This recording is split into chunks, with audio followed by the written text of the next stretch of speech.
प्रेम से बोलेंगे गणेश भगवान की जय, मैया पार्वती की जय।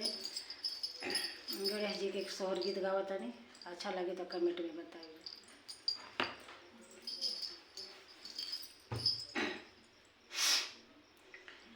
कहवा में जाना मिलन राम त कहवा में कृष्ण जी हो, ललना कहवा में जन्म मिलन गणेश बाबा तीनों रे घरवा तो हर हो, ललना कहवा में जन्म मिलन गणेश बाबा तीनों रे घरवा तो हर हो।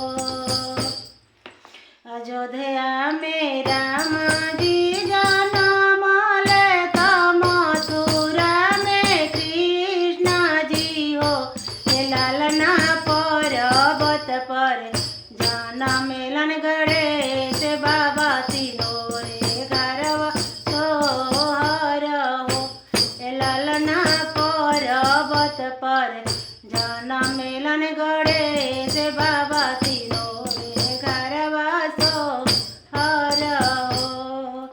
काहे खातिर जन्म मिलन राम त काहे खातिर कृष्ण जी हो, ललना काहे खातिर जन्म मिलन गणेश बाबा तीनों रे घरवा तो हर हो, ललना काहे खातिर जन्म मिलन गणेश बाबा तीनों रे घरवा तो हर हो।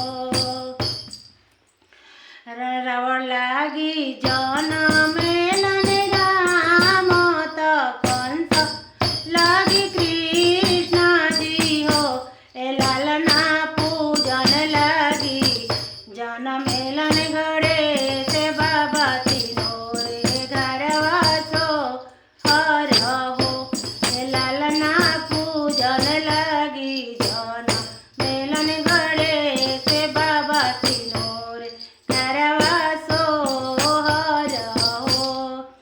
काई फलवा दीहन राम जी त काई फलवा कृष्ण जी हो, ललना काई फलवा दीहन गणेश बाबा, ललना काई फलवा दीहन गणेश बाबा।